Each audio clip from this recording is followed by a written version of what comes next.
오늘 우리에게 주시는 하나님의 생명의 말씀은 사무엘상 22장 6절에서 우리 8절까지만 우리 함께 보도록 하겠습니다. 사무엘상 22장 6절에서 8절까지 말씀, 제가 가진 성경 구약성경 446면에 있습니다.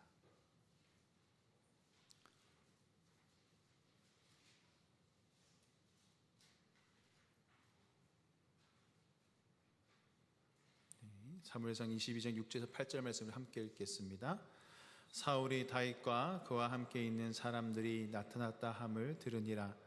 그때 사울이 기브아 높은 곳에서 손에 단창을 들고 에셀나무 아래에 앉았고 모든 신하들은 그의 곁에 섰더니 사울이 곁에 선 신하들에게 이르되 너희 베냐민 사람들아 들으라. 이새의 아들이 너희에게 각기 밭과 포도원을 주며 너희를 천부장 백부장을 삼겠느냐. 너희가 다 공모하여 나를 대적하며 내 아들들이 이새의 아들 누가 맹약하였으되 내게 고발하는 자가 하나도 없고 나를 위하여 슬퍼하거나 내 아들이 내 신하를 선동하여 오늘이라도 매복하였다가 나를 치려하는 것을 내게 알리는 자가 하나도 없도다 하니. 아멘. 우리가 오늘 낮에 우리가 하나 되고 함께 일어서기 위해선 소통과 공감을 해야 한다라는 말씀을 드렸습니다. 다윗은 하나님 안에서 성장하였습니다. 변화되었습니다. 그래서 다윗은 자기 혼자의 삶도 마음도 간수하지 못해야 했던 그런 삶을 살다가 하나님에서 훈련받고 변화됨을 통해서 이제는 400명이나 되는 많은 사람들을 품고 또 그들에게 선한 영향력을 미치고 그들을 다윗 왕국의 기초로 삼을 수 있는 그런 사람으로 성장시켰습니다. 그리고 다윗은 하나님의 말씀에 순종해서 아둘람 굴에서 떠나 갓 선지자가 이야기한 헤렛 숲풀로 유다 지역으로 가는 그런 믿음의 사람이 되었습니다. 생각해 보십시오. 헤렛 숲풀은 풀이 우거진 곳입니다. 게다가 유다 땅이면 사울이 잡으러 오기에 너무나 좋은 곳입니다. 그러한 곳에 다윗은 갓 선지자의 말을 듣고 그 무리를 이끌고 온전히 순종하는 모습을 우리는 발견하게 됩니다. 다윗은 어떻게 이렇게 성장할 수 있었을까요?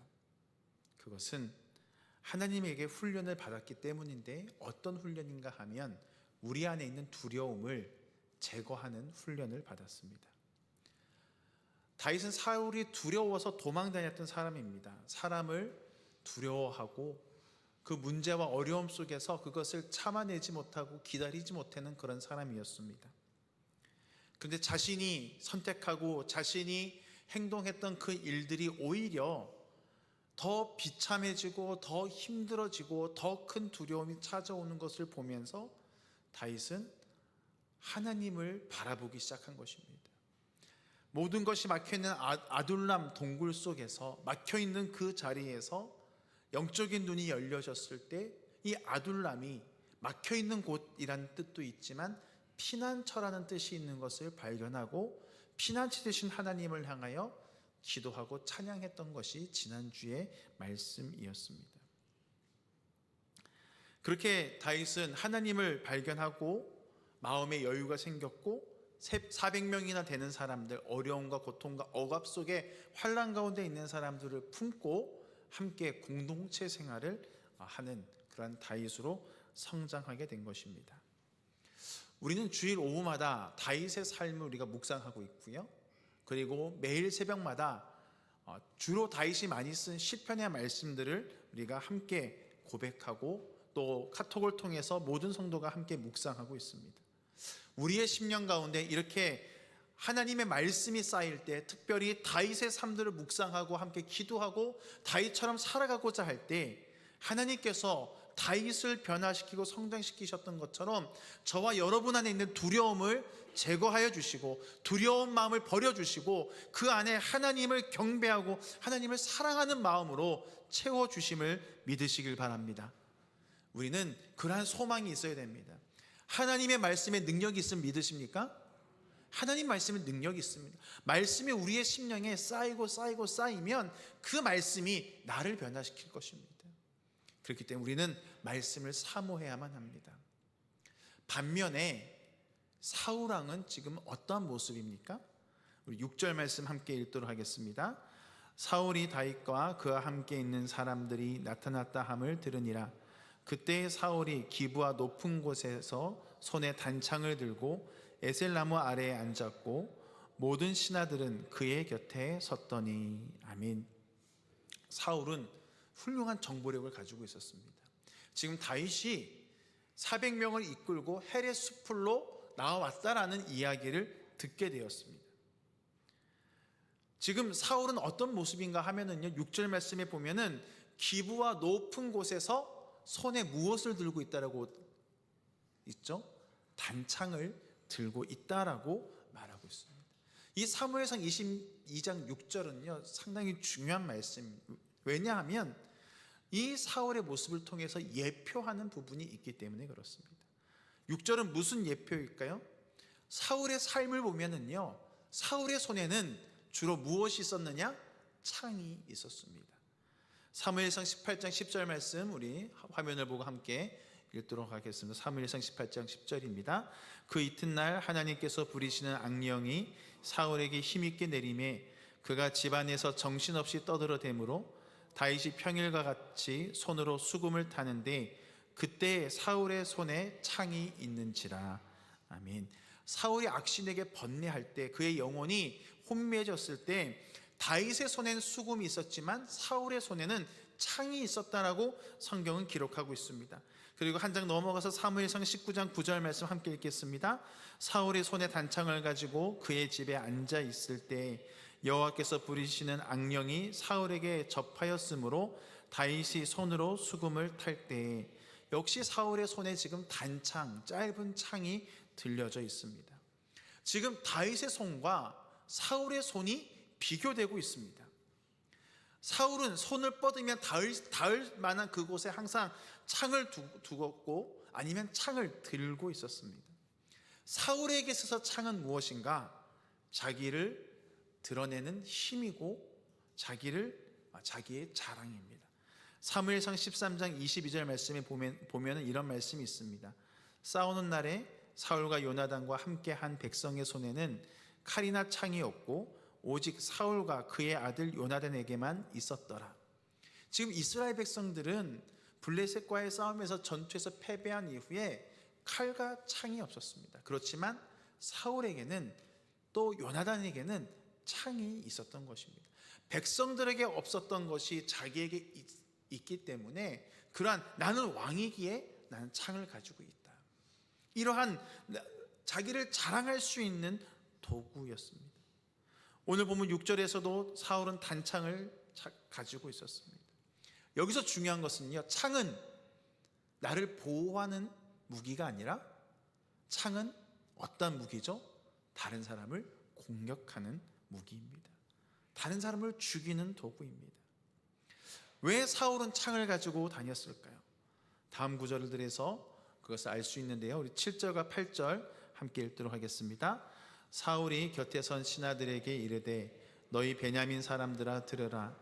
이새의 아들이 너희에게 각기 밭과 포도원을 주며 너희를 천부장 백부장 삼겠느냐.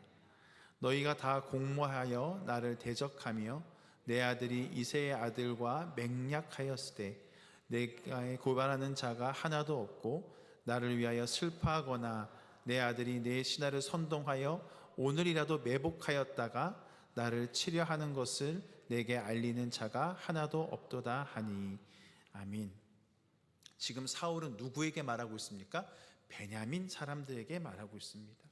사울이 이스라엘 왕으로 세워졌지만 이스라엘 사람들은 사울을 왕으로 지금 인정하지 않고 있습니다. 왜냐하면 여기에 그동안 사울이 행했던 실수들이 있습니다. 연약함들이 있습니다. 사람들이, 불황자들이 사울의 어떤 왕권에 도전했을 때 그냥 오히려 그것에 숨는 그런 연약한 모습들이 보였습니다. 가장 큰 실수는 무엇인가 하면 하나님께서 세우신 선지자 사무엘과의 갈등이 생겨났습니다. 그러면서 점점 사울은 몰락해 갔습니다. 사울의 주변의 사람들은 사울을 떠나기 시작했습니다. 이제 사울에게 남아있던 사람들은 베냐민 사람 외에는 많이 없었던 것입니다. 그래서 지금 사울은 그러한 베냐민 사람들을 앞에 두고 뭐라고 이야기하는가? 다윗이 지금 사람들을 선동해서 나의 왕권을 빼앗으려고 한다. 우리 베냐민 지파가 지금 이 왕이 되었는데 이 왕권을 우리는 지켜야 한다라고 지금 베냐민 사람들에게 호소하고 있는 것입니다. 그러면서 창을 들고 있습니다. 무엇입니까? 무력으로 내가 이것을 제압해야 되겠다라는 그러한 마음이 있었던 것이죠. 다윗은 하나님을 찬양하고 하나님을 바라보는 삶을 살아간 반면에 사울은 자신의 힘과 자신의 능력으로 자기의 자리를 지키고자 하는 그러한 모습을 보여주고 있는 것입니다. 창을 늘 지니고 다녔던 사울 역시 두려움에 사로잡혀 있었던 것입니다. 자기의 왕의 자리를 빼앗길까 봐, 이런 쿠데타나 반란을 통해서 자기가 죽을까 봐, 자기의 가정에 어려움이 있을까 봐 두려움이 가득했던 것이죠. 그러한 두려움에 사로잡혔던 이 사울은 점점 더 악한 감정에 사로잡히고 시기에 사로잡히게 되었고요. 그 악한 감정과 시기하는 마음, 분노하는 마음을 사탄이 이용해서 그 사울의 영혼을 잠식한 겁니다. 그래서 사울은 악신에 들려서 그러한 더 비참한 삶을 살아가게 되었던 것이죠. 그래서 사울은 죽이는 인생이 되었습니다. 손에 창을 들고 내 마음에 들지 않거나 내 말을 따르지 않는 사람들을 죽이는 그러한 인생이 되었던 것입니다. 다음 주에 살펴보겠지만 그 아히멜렉 제사장에 있는 그 제사장들을, 그 사람들을 무고하게 죽이는 그러한 일들을 하게 됩니다. 사울은 죽이는 인생뿐만이 아니라 속이는 인생입니다. 지금 베냐민 사람들에게 뭐라고 이야기합니까? 이새의 아들이 너희에게 밭을 주냐, 포도를 주냐, 너희를 백부장, 천부장 삼겠느냐, 지금 이러한 말로 자극을 합니다. 지금 다윗이 왕이 되기 위해서 이렇게 막 도망 다니고 있습니까? 아닙니다. 다윗은 자기의 목숨을 지키기 위해서 도망 다니는 것입니다. 왕이 되기 위해서 사람들을 만나고 왕이 되기 위해서 군사를 모집했던 것이 아니라 다윗은 정말 자기의 목숨 하나 지키기 위해서 도망 다니고 있는 그 다윗을 향해서 사울은 거짓말하는 것이죠. 사람들에게 지금 봐라, 지금 다윗이 이러한 일들을 하고 나를 죽이려고 하고 있다. 심지어 요나단까지 이렇게 포섭했다라고 그렇게 지금 거짓된 말로 말하고 있습니다.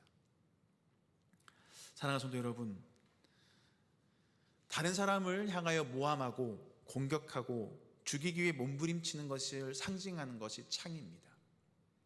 근데 여기서 중요한 것은 무엇인가 하면 우리의 마음속에서도 이러한 창들이 있다라는 것입니다. 왜 우리 마음속에 창이 있는가? 우리 마음에도 두려움이 있기 때문입니다. 우리의 마음도 불안함이 있기 때문에 우리의 손에는 창이 들려져 있을 때가 많이 있습니다. 내 손에 창이 없으면 사람들이 나를 무시할 것 같고 내가 손해볼 것 같기 때문에 우리의 손에는 늘 창을 쥐고 싶어 합니다. 부모된 우리들은요, 자식들이 손해볼까봐, 실수할까봐, 다른 사람에게 인정받지 못하며 살아갈까봐 우리의 말에 창이 늘 들려져 있습니다. 그래서 자녀들의 마음을 자꾸 찌를 때가 많습니다. 자녀된 우리 학생들, 청년들 역시 다른 사람들에게 꿀리지 않기 위해서, 무시당하지 않기 위해서, 내가 이만큼 어른이 되었다는 걸 증명하기 위해서 말과 행동에 창이 있습니다. 또 우리 어른 세대들은 더더욱 창을 손에 쥐고 삽니다. 그래서 다른 사람들의 말을 듣기보다는, 다른 사람들의 말을 수용하기보다는 다른 사람들이 말할 기회조차 주지 않고 내가 말하고자 하는 것을 관철시키고자 하는 그러한 모습을 볼 때가 있습니다. 우리 인간은 연약하기 때문에, 불안하기 때문에 우리의 마음속에 이러한 창들을 가지고 살아갑니다. 쇼펜하우어는 그런 우리 인간에 대해서 호저와 같다라고 말을 합니다. 호저 딜레마라는 이야기를 하는데요. 호저라는 동물이 어떻게 생겼는지 사진을 한번 좀 보여주시면은요, 고슴도치보다 더 크고 굵은 가시가 있는 그러한 동물입니다. 50에서 60cm 정도 되는 동물인데요, 그 가시가 아주 거칠고요, 한번 박히면 잘 빠지지 않습니다. 그래서 맹수들은요, 이러한 이 호저를 공격하지 않습니다. 공격하면은 그 가시가 나에게 박히기 때문에, 여러분 지금 잘 보이시나요? 표범 얼굴에 가시가 박혀져 가지고요, 지금 표범이 힘들어합니다. 그래서 이 맹수들조차도 이 호저를 공격하지 않습니다. 심지어 이 그 큰 뱀이 호저를 먹고 이렇게 죽게 됩니다. 이 가시 때문에.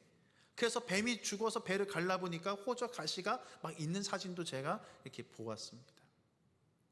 근데 쇼펜하우어는 뭐라고 이야기하는가? 인간이 저 호저와 같다라고 말을 합니다. 그래서 이렇게 날카로운 가시를 가지고 아무도 나를 건드리지 못하도록 살아갑니다. 그런데 혼자 있으니까 외롭고 춥습니다. 그래서 쇼펜하우어는 이런 이야기합니다. 호저가 이렇게 있다가 너무 외롭고 추우니까 호저 두 마리가 가까이 붙습니다. 너무 추우니까요, 외로우니까. 그런데 가까이 붙으면 어떻게 되죠? 서로 가시에 찔리게 되는 겁니다. 몸에 상처가 나고 피가 납니다. 그래서 그것이 너무나 아프기 때문에 다시 떨어집니다. 그런데 또 다시 떨어지면 또 춥고 외로우니까 또 다시 달라붙는, 그것이 우리들의 인생이고 인간관계와 같다라고 쇼펜하우어가 그렇게 비유를 했습니다.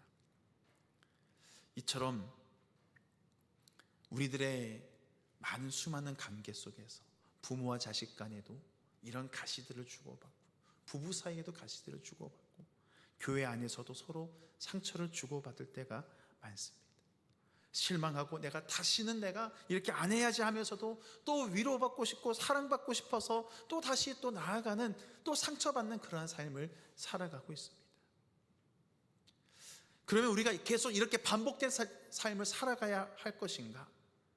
아니면 내 마음속의 창을 제거하고 정말 함께함의 즐거움 속에서, 함께함의 은혜와 기쁨 속에서 살아가야 할 것인가? 우리는 오늘 말씀을 통해서 우리는 돌아보아야만 합니다. 우리의 마음의 창을 제거하기 위해서는요, 다윗과 같은 선택을 해야 합니다. 어떤 선택입니까? 다윗의 손에 무엇이 들려졌습니까? 수금이 들려져 있었습니다. 다윗은 하나님을 찬양하는 사람이었습니다. 우리가 시편, 우리가 계속 매일매일 살펴보고 있는데요, 다윗은 어떠한 상황에서도요, 오늘 새벽에 우리가 함께 나눈 것처럼 정말 내가 하나님 앞에 범죄하여서 하나님의 진노와 분노가 뿜어져 나오는 상황 속에서도 하나님이여 나의 기도를 들어달라고, 나를 구원해달라고, 주의 사랑으로 나를 구원해달라고 찬양하고 기도했던 사람입니다. 사랑하는 성도 여러분, 마음이 두려울 때, 우리의 손에 창이 들려졌을 때 그것을 내려놓고 하나님을 찬양하는, 하나님 앞에 기도하는 저와 여러분이 되기를 주님의 이름으로 축원합니다. 저는 저희 요즘 우리 교회 청년들이 너무나 참 사랑스럽습니다. 평일에도요, 교회 와서 지하에 모여서 자기들끼리 찬양합니다. 찬양하고 또 이렇게 또 여러 가지 일들을 하는 모습들을 바라보면서, 또 연습하는 소리들을 바라보면서 소망이 생깁니다. 하나님을 찬양할 삶을 살아갈 때 하나님께서 우리의 마음에 창을 조금씩 무뎌지게 하실 것이고 조금씩 사라지게 하여 주실 것이고, 그 사라진 만큼 하나님의 은혜로 채워주심을 믿으시길 바랍니다. 그래서 오후 찬양 예배가 그래서 중요합니다. 하나님 앞에 찬양할 때 하나님께서는 우리의 마음의 상처와 아픔, 우리가 불렀던 찬송가 가사처럼 굳은 마음을 제거하여 주실 것입니다. 다윗처럼 두려움을 통해 하나님께로 나아가는 그런 삶을 살아가는 저와 여러분에게 주님의 이름으로 축원합니다. 그리고 오늘 시편 6편에 오늘 새벽에 이렇게 함께 봤던 말씀인데요, 6편 1절에서 5절까지 말씀 함께 읽도록 하겠습니다. 여호와여, 주의 분노로 나를 책망하지 마시오며 주의 진노로 나를 징계하지 마옵소서. 여호와여, 내가 수척하였사오니 내게 은혜를 베푸소서. 여호와여, 나의 뼈가 떨리오니 나를 고치소서. 나의 영혼도 매우 떨리나이다. 여호와여, 어느 때까지니이까? 여호와여, 돌아와 나의 영혼을 건지시며 주의 사랑으로 나를 구원하소서. 사망 중에는 주를 기억하는 일이 없사오니 스올에서 주께 감사할 자 누구리까? 아멘. 오늘 새벽에도 이야기했지만 뼈의 떨림은 육체의 고통을 의미하고요, 영혼의 떨림 속에서 다윗은 하나님 앞에 간절히 나아갑니다. 우리가 조금 읽었던 1절에서 5절까지는요, 다윗은 여호와여라는 말을 5번 반복하고요, 주님이라는 말을 5번 반복하고 있습니다. 두려움 속에서 다윗은 간절함으로 하나님 앞에 나아갔습니다. 하나님을 붙잡았습니다.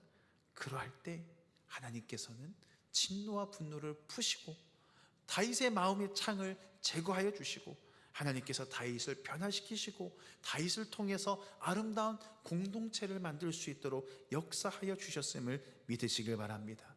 사랑하는 성도 여러분, 마음의 창을 계속 갈면서 공격적인 사람이 되시겠습니까?